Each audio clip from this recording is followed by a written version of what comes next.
Hey listen, have I got a story for you? It's 1963 and a group of criminals with their eyes on the prize decided to pull off a heist so big, so bold, even the Cray twins would have tipped their hat and sent them a bottle of champagne. This is the story of the 1963 Great Train Robbery. Now you've probably heard this story before, but now let me tell you the Kumba Rock version. These guys, they weren't your typical mobsters. They were more like a ragtag crew that somehow managed to get everything just right. Until they didn't. And just like in casino, they thought they could outsmart the system. But as they say, you can run, but you can't hide. These guys didn't just steal some petty cash. They went after £2.6 million. That's about 65 million in today's money. A haul so big, you'd think they were in Ocean's 11, but a lot messier. First, we meet Bruce Reynolds, the mastermind of the whole operation. This guy, he was like the Robert De Niro of the group. Cool, calculating, and never rattled. If he had a drink in his hand, he was as calm as the godfather at his daughter's wedding.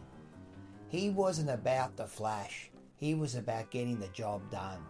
And for him, the job wasn't about showing off. It was about making history. Ronnie Biggs, the guy who could talk his way out of anything. Except getting caught. He was like the guy who's always trying to do the right thing, but somehow always ends up with someone bleeding or pregnant. Sometimes both. Imagine the Joe Pesci character from Goodfellas. Short, loud, but always with an angle. Ronnie was like that, always thinking he was the smartest guy in the room, even when the room was filled with criminals. Buster Edwards, the muscle. Now this guy wasn't a Sonny Corleone type with a big mouth, but he was solid. When the plan called for brute force, Buster was ready. He wasn't the one getting caught up in the details. He just got the job done. Charlie Wilson, the planner. He's the quiet guy you see in the Untouchables, always sitting back, doing the maths, watching the others screw up, while he figures out how to cover their tracks. He was the real brains behind everything. Finally, there was Tommy Wisby, the getaway driver. He was the guy who could keep a low profile, blend into the shadows like a true pro, and get out of any tight spot. You could picture him like Val Kilmer in Heat, the wheel man, with ice in his veins, ready to vanish before the sirens even started. Alright, now here's where the fun begins. These guys didn't just rock up and take what they wanted.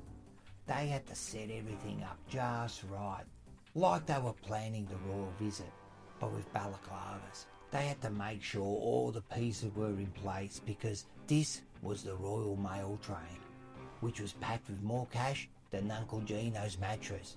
That hasn't filed taxes since 1978. The train was scheduled to stop at a specific point, and the robbers had everything planned. The signalman was on the payroll, and the moment the train slowed down, everything was ready. They hopped on board with a set of crowbars and bad intentions. Now this should have been easy, right? Wrong. Here's where it gets a little messy.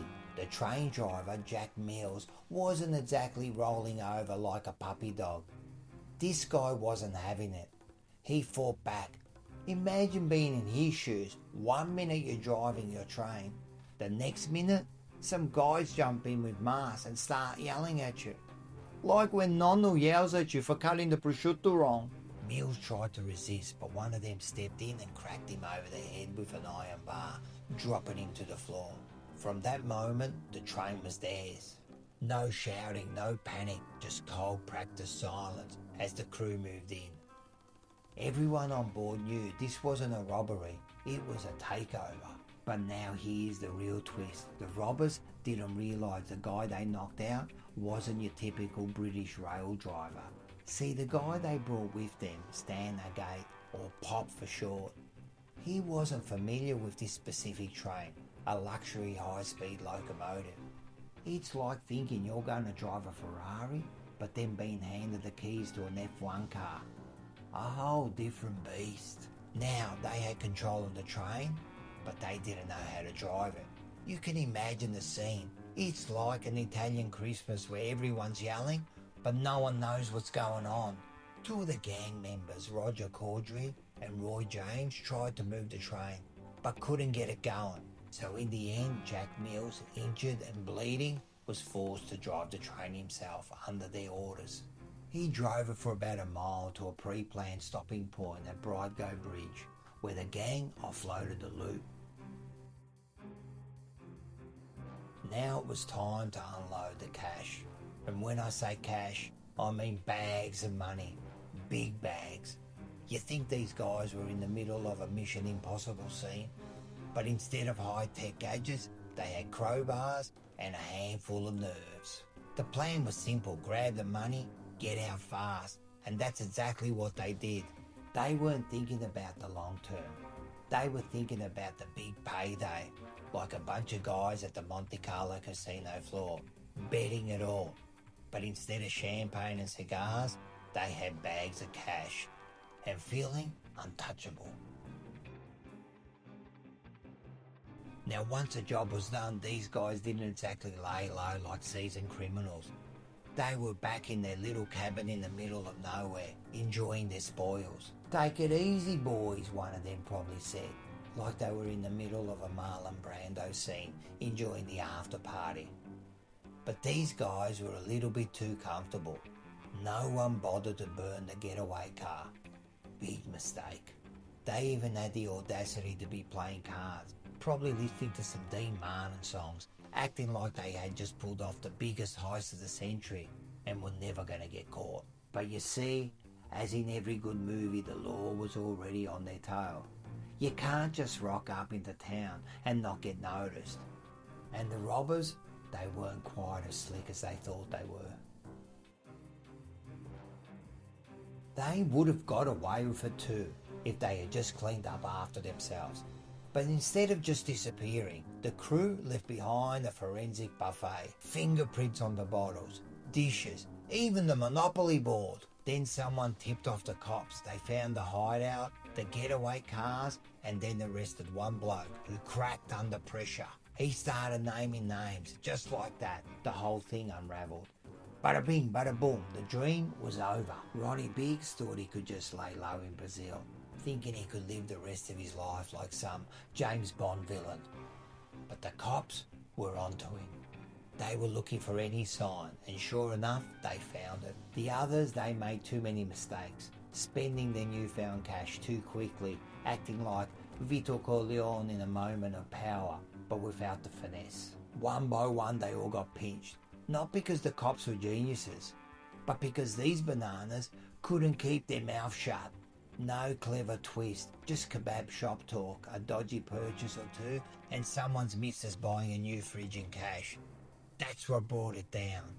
Big mouths and even bigger egos. So let's face it, these guys, they just got greedy. They thought they could get away with it. But in a world of heist, as they learned the hard way, there's always a price to pay.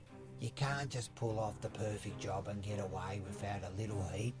And for the Great Train Robbers, the heat came in the form of handcuffs, cold cells, and a few too many years in prison. But you know what? They were part of a legacy, a story that was bigger than themselves, a story that will go down in history like all the great heists. These guys were not just criminals, they were legends. And when you look back at this, you can't help but think that even Winston Churchill would have raised an eyebrow and said, "Oh, mucker cats!"